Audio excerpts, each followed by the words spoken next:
Praise the Lord. ദൈവത്തിന് സ്തോത്രം. ദൈവമക്കളായവർക്ക് സ്നേഹ വന്ദനം. I bring greetings from Austin Worship Center.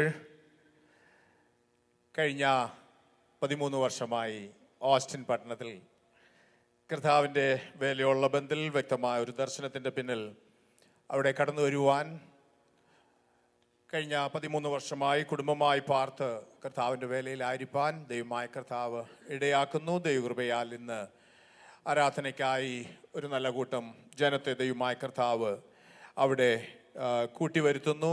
എല്ലാം ഓർത്ത് ഞാൻ ദൈവസന്നിധിയിൽ സ്തോത്രം ചെയ്യുന്നു.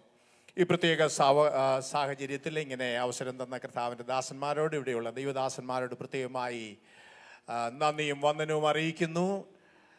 ഈ ഇവിടെയുള്ള ദൈവദാസന്മാരെ ഒന്നിലധികം ദൈവദാസന്മാർ ഈ ശുശ്രൂഷയിൽ ഈ ദൈവസഭയിലുണ്ട്. എല്ലാവരെയും ഓർത്ത് ദൈവത്തെ സ്തുതിക്കുന്നു. പാസ്റ്റർ പി വി തോമസിനെ വർഷങ്ങളായി പരിചയമുണ്ട്. കോഴഞ്ചേരി പത്തനംതിട്ട സ്വദേശി. ഞങ്ങൾ ന്യൂയോർക്കിൽ കടന്നു വന്നത് മുതൽ കർത്താവിൻ്റെ ദാസനുമായി പരിചയമുണ്ട്. കുടുംബമായി ഞങ്ങൾ സ്നേഹിക്കുകയും ബഹുമാനിക്കുകയും ചെയ്യുന്ന അനുഗ്രഹീത കർത്താവിൻ്റെ ദാസനാണ് ഇവിടെ ശുശ്രൂഷിക്കുന്ന ദൈവദാസൻ പാസ്റ്റർ സനൽ.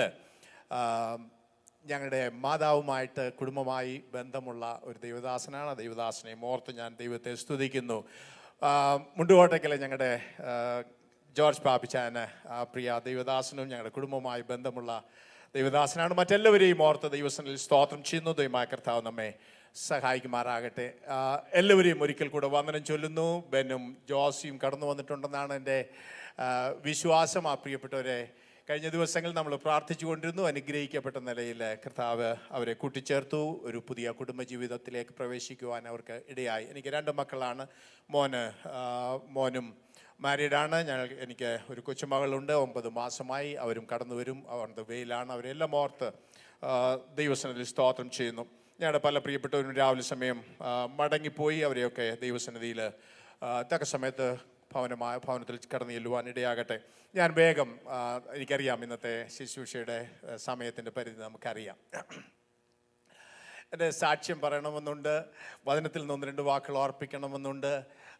എല്ലാം കൂടെ സമ്മറൈസ്ഡ് ആയിട്ട് 1-2 വാക്കുകൾ ഞാൻ ദൈവം അനുവദിച്ചാൽ ഇനിയും കുടുംബം നിങ്ങളുടെ സഭയുമായിട്ട് എനിക്ക് അടുത്ത ബന്ധത്തിലായി കഴിഞ്ഞു. അതുകൊണ്ട് തന്നെ എനിക്കിനി ഇവിടെ കടന്നു വരുന്നതിന് അപ്പോയിൻമെൻറ്റിൻ്റെ ആവശ്യമില്ലെന്ന് തോന്നി. I will come back and I will share more later stage. ഞാൻ ഏതാണ്ട് 88-ലാണ് പരിശുദ്ധാത്മാവിൻ്റെ അഭിഷേകം പ്രാപിക്കുന്നത്. അന്നു മുതൽ ദൈവാത്മാവ് ശുശ്രൂഷയ്ക്കായി എന്നെ നിർബന്ധിച്ചു കൊണ്ടിരുന്നു. സൗദി അറേബ്യയിൽ വെച്ചാണ് ഞാൻ അഭിഷേകം പ്രാപിക്കുന്നത്. 88-ലാണ്. അതിനുശേഷം പൂർണ്ണ സമയ ശുശ്രൂഷയ്ക്ക് വേണ്ടി ഇറങ്ങിയത് 95-ലാണ്. ഇവിടെ സങ്കീർത്തനക്കാരൻ ഓർപ്പിച്ചതുപോലെ തൻ്റെ ഭക്തന്മാർക്ക് ഒന്നിനും മുട്ടില്ലല്ലോ. ജീവിതാനുഭവത്തിൽ നിന്ന് കഴിഞ്ഞ 35 വർഷത്തെ അല്ല, എൻ്റെ ജീവിതത്തിൻ്റെ ആരംഭം മുതൽ ദൈവം ഒന്നും മുടങ്ങാതെ എല്ലാം തന്ന് ഒന്നിനും മുടക്കം വരുത്താതെ നടത്തുന്ന ഒരു ദൈവമുണ്ട്. അപ്പോൾ തന്നെ ഞാൻ 95-ൽ ഞാൻ ഔദ്യോഗികമായി ആയിരുന്ന ഒരു ജോബ് റിസൈൻ ചെയ്ത് ഫുൾ ടൈം മിനിസ്ട്രിക്ക് വേണ്ടി ഇറങ്ങുമ്പോൾ അല്പം മാനസിക പ്രയാസം, എങ്ങനെ കാര്യങ്ങൾ പോകുമെന്ന് ചിന്തിച്ച സൗദി അറേബ്യയിൽ വെച്ചാണ് ഞാൻ പൂർണ്ണസമയ സുവിശേഷ വേലയ്ക്ക് വേണ്ടി ഇറങ്ങുന്നത്. ആ സമയത്ത് എൻ്റെ മനസ്സിലൊരു ചിന്ത, എങ്ങനെയായിരിക്കും കാര്യങ്ങളൊക്കെ പോകുന്നതെന്ന്. ഞാൻ പെട്ടെന്ന് ദൈവസന്നിധിയിൽ പ്രാർത്ഥിക്കുകയും ഉപവസിക്കുകയും ചെയ്തപ്പോൾ ഒരു രാത്രി ദൈവാത്മാവിനോട് ഓഡിയബിളായിട്ട് ദൈവാത്മാവിനോട് പറഞ്ഞു, നിന്നെ ഞാൻ പട്ടിണി കിടത്തത്തില്ല, I will take care of U.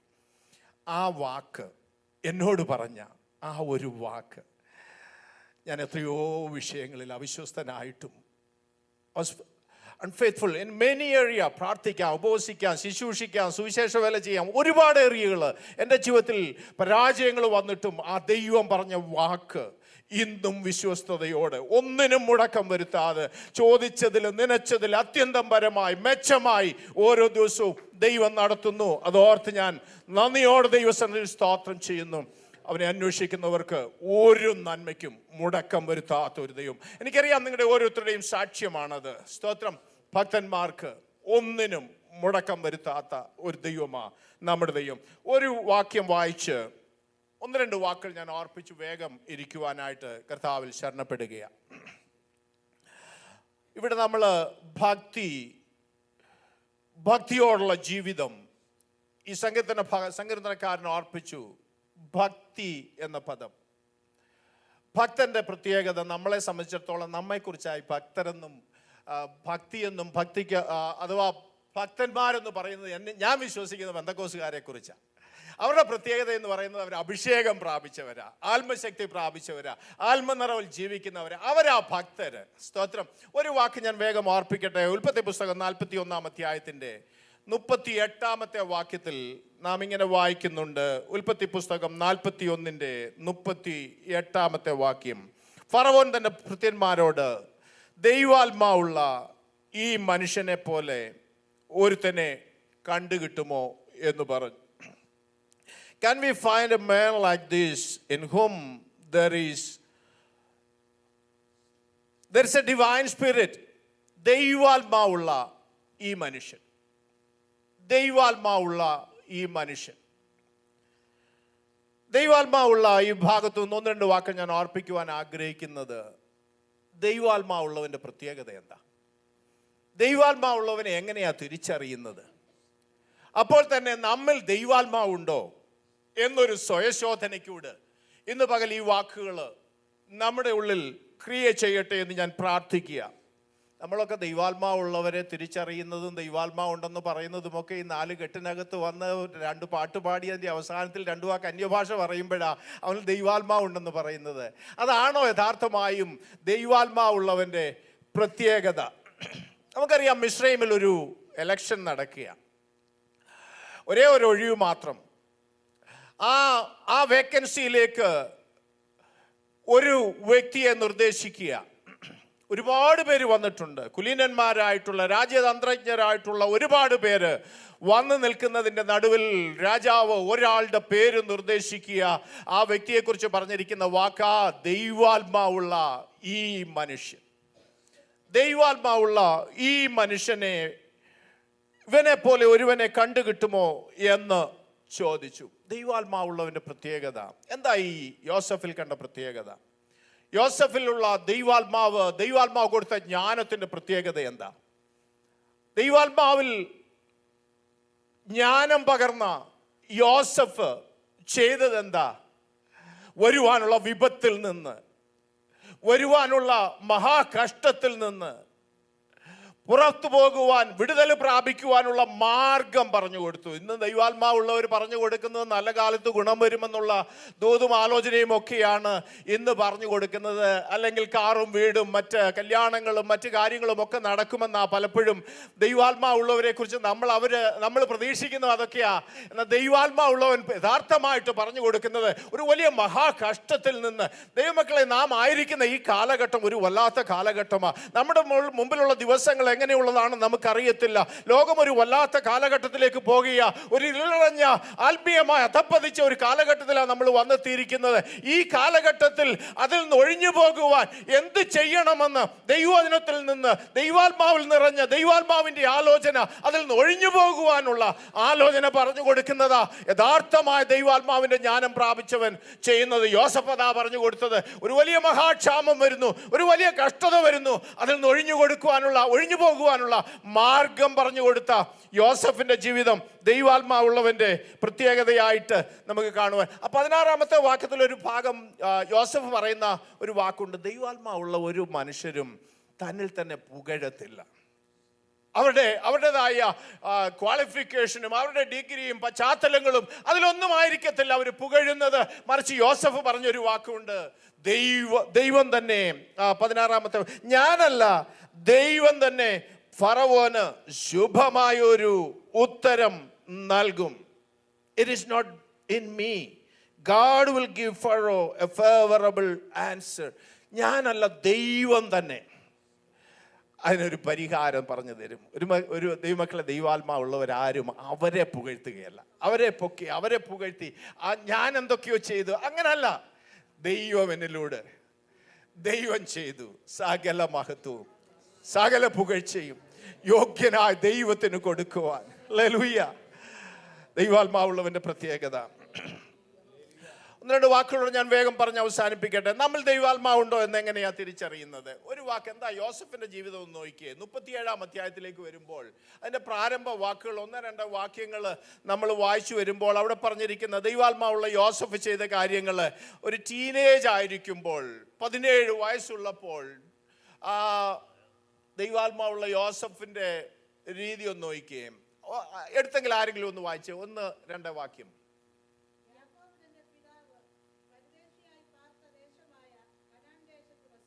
Yes.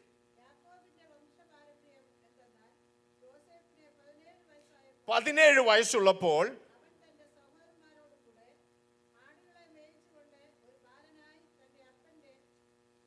Yes,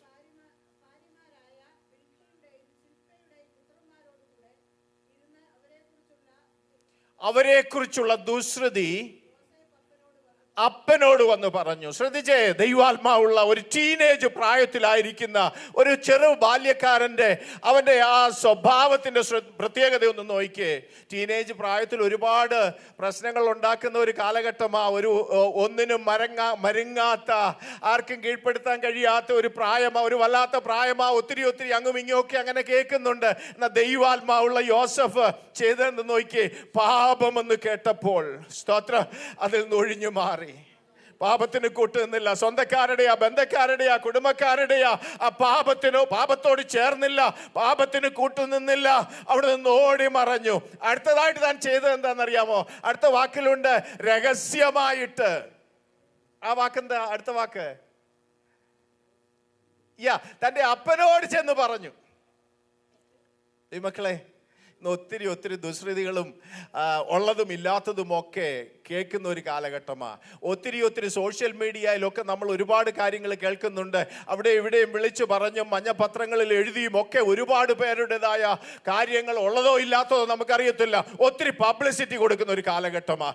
ദൈവാത്മാവുള്ളവന്റെ പ്രത്യേകത ഒരിക്കലും പാപത്തിന് കൂട്ടുനിൽക്കത്തില്ലെന്ന് മാത്രമല്ല, സ്തോത്ര, ഒരു വ്യക്തിയെ കുറിച്ച് കേൾക്കുന്ന കാര്യങ്ങൾ അങ്ങുമിങ്ങും വിളിച്ചു പറഞ്ഞ് ആ വ്യക്തിക്ക് അപമാനമുണ്ടാക്കുന്ന ഒരു കാര്യത്തിലും ദൈവാത്മാവുള്ളവൻ കൈകടത്തത്തില്ല. അതിനുവേണ്ടി തങ്ങളുടെ ഫോൺ ഉപയോഗിക്കത്തില്ല. മക്കളെ, ദൈവാത്മാവുള്ളവൻ രഹസ്യമായി അത് മിണ്ടരുത്, മറുപടി അത് രഹസ്യമായി വെക്കണമെന്ന് പറഞ്ഞതിൻ്റെ അർത്ഥം എന്താണെന്നറിയാമോ?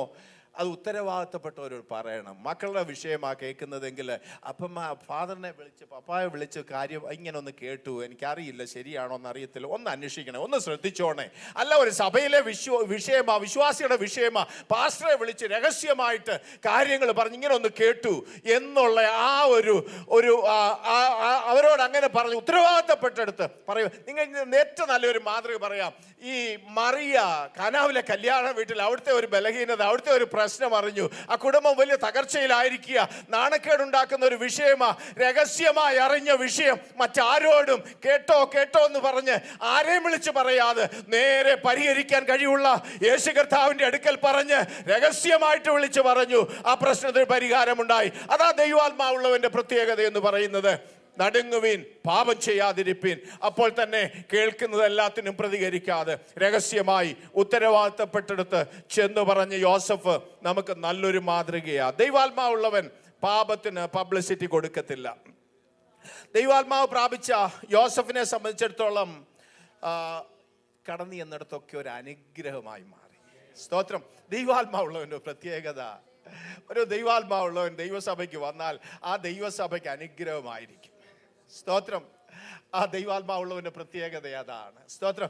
ഈ യോസഫ് ചെന്നെടുത്ത് 39 വാക്യത്തിൽ ദൈവാത്മാവ് പ്രാപിച്ച യോസഫ് മുഖാന്തരം പൊത്തിഫറിന്റെ ഭവനത്തിന് അനുഗ്രഹമായി തീർന്നു. മാത്രമല്ല 46 വാക്യത്തിൽ യോസഫ് പിന്നീട് തടവുകാർക്ക് ഒരു അനുഗ്രഹമായിട്ട് മാറി.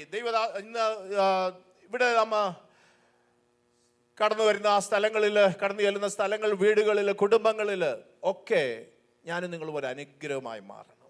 അനുഗ്രഹിക്കുവാൻ നമ്മെ അനുഗ്രഹം അനുഭവിക്കുവാൻ വിളിച്ചിരിക്കുക. അതുകൊണ്ട് നാം അനുഗ്രഹിക്കുന്നവരായി തീരണം. ദൈവാത്മാവുള്ളവന്റെ പ്രത്യേകത, യോസഫ് കടന്നു എന്നിടത്ത് അനുഗ്രഹമായിട്ട് മാറി. ദൈവാത്മാവ് പ്രാപിച്ചവന്റെ ജീവിതം, ഞാൻ എൻ്റെ വാക്ക് അവസാനിപ്പിക്കാം. ദൈവാത്മാവ് പ്രാപിച്ചവന്റെ ജീവിതത്തിൽ എല്ലാം പട്ടുമത്തെ ആയിരിക്കുമെന്ന് ചിന്തിക്കരുത്. ദൈവമക്കളെ, കഷ്ടതയിലൂടെ കടന്നുപോയ ഒരുപാട് അനുഭവങ്ങൾ യോസഫിന് പറയാനായിട്ടുണ്ട്. യോസഫ് കടന്നു പോയതുപോലെ ആർക്കെങ്കിലും പരാതിപ്പെടാൻ, എന്തെങ്കിലും വിഷയത്തിൽ പരാതിപ്പെടാൻ ഒരു കാര്യമുണ്ടെങ്കിൽ അത് യോസഫിനാ. ഒത്തിരി കാര്യങ്ങൾ പരാതിപ്പെടാനുണ്ട്. എന്നാൽ ഈ വേദഭാഗത്ത് ഒരിക്കൽ പോലും യോസഫ് ഒരു പരാതിപ്പെട്ട ചരിത്രം എങ്ങും തന്നെ നമ്മൾ വായിക്കുന്നില്ല. ഈ യോസഫിന്റെ ജീവിതത്തിൽ നമ്മൾ പിന്നീട് വായിച്ചു വരുമ്പോൾ ദൈവാത്മാവ് പ്രാപിച്ച നമ്മളൊക്കെ ചിന്തിക്കുന്നുണ്ട്, കൈ ഉയർത്തി രക്ഷിക്കപ്പെട്ട് കഴിഞ്ഞാൽ പിന്നെ എല്ലാം പട്ടുമത്തയായിരിക്കുമെന്നൊക്കെ ചിന്തിക്കുന്നുണ്ട്. അല്ല, ജീവിതത്തിൽ കഷ്ടതകളുണ്ട്. യഥാർത്ഥമായ ഭക്തിയോടെ ജീവിക്കുന്നവർക്കൊക്കെ കഷ്ടതയുണ്ട്. എന്നാൽ ആ കഷ്ടതയിൽ പരാതിപ്പെടുകയല്ല, ദൈവസന്നിധിയിൽ തങ്ങളെ തന്നെ സമർപ്പിച്ച്, കഷ്ടതയ്ക്ക് പിന്നിലൊക്കെ ഒരു ദൈവാത്മാവിന് ഒരു ഉദ്ദേശമുണ്ടെന്ന് മനസ്സിലാക്കി ദൈവസന്നിധിയിൽ സമർപ്പിക്കപ്പെടുവാൻ നമുക്ക് ഒരു പക്ഷേ ഏറ്റവും അധികം യോസഫ് കഷ്ടപ്പെട്ടത് ഒരു പക്ഷേ ഞാൻ ചിന്തിക്കാറുണ്ട്. എൻ്റെ ചിന്തയിൽ പലപ്പോഴും തോന്നിയിട്ടുണ്ട്, ആ പൊട്ടക്കിണറ്റിൽ കിടന്നായിരിക്കും ഒരു പക്ഷേ യോസഫ് ഏറ്റവും കൂടുതൽ നിരാശപ്പെട്ടതും. കാരണം ചുമന്നുകൊണ്ടുവന്ന ഭക്ഷണ സാധനങ്ങൾ വിശന്നും ദാഹിച്ചും ഇരിക്കുമ്പോൾ തന്നിൽ നിന്ന് പിടിച്ചു പറിച്ച് തന്നെ പൊട്ടക്കിണറ്റിലിട്ട് മാറി നിന്ന് ഇവരെല്ലാവരും കൂടെ കഴിക്കുന്ന സമയത്ത് ഒരു പക്ഷേ ഏറ്റവും കൂടുതൽ പ്രയാസപ്പെട്ട അവിടെ വെച്ചായിരിക്കും. ഞാനൊരു വാക്ക് പറയാം. ദൈവമക്കളെ, ഒരു നേരത്തെ ഭക്ഷണത്തിന് വേണ്ടിയാ ഒരു പക്ഷേ യോസഫ് ആ സമയത്ത് പ്രയാസപ്പെട്ടത്. എന്നാൽ ദൈവം ആഗ്രഹിച്ചത് അതൊന്നുമല്ല. ഒരു രാജ്യത്തിന് മുഴുവൻ ഭക്ഷണം കൊടുക്കുവാൻ, ഒരു രാജ്യത്തിൻ്റെ കലവറ തന്നെ ഏൽപ്പിക്കുവാൻ വേണ്ടി ദൈവം ആഗ്രഹിച്ചുകൊണ്ടാ ആ കഷ്ടതയിലൂടെ കടത്തിവിട്ടത്. ഇന്ന് പകൽ ഏതെങ്കിലും നിലയിൽ കഷ്ടതയിലൂടെ കടന്നു പോകുന്നുവെങ്കിൽ, വേദനയിലൂടെ കടന്നു പോകുന്നുവെങ്കിൽ അതിൻ്റെ മേൽ ദൈവത്തിനൊരു ഉദ്ദേശമുണ്ട്. ദൈവത്തെ സ്നേഹിക്കുന്നവർക്ക്, നിർണയപ്രകാരം വിളിക്കപ്പെട്ടവർക്ക് സകലതും നന്മയായി കൂടി വ്യാപരിപ്പിക്കുന്ന ഒരു ദിവസമുണ്ട്. അതിനുവേണ്ടി നമ്മെ തന്നെ സമർപ്പിച്ചു കൊടുക്കാം. നമ്മിൽ ദൈവാത്മാവുണ്ടെന്ന് ഉറപ്പുവരുത്താം. ദൈവാത്മാവുള്ളവരായി ഭക്തിയോടെ ജീവിച്ച്, ഭക്തിക്കൊത്ത ജീവിതം കർത്താവിന് വേണ്ടി ഒരുങ്ങി നിൽക്കാം. ദൈവമായ കർത്താവ് നമ്മെ ഈ വചനങ്ങളാൽ സഹായിക്കുമാറാകട്ടെ. Thank you so much.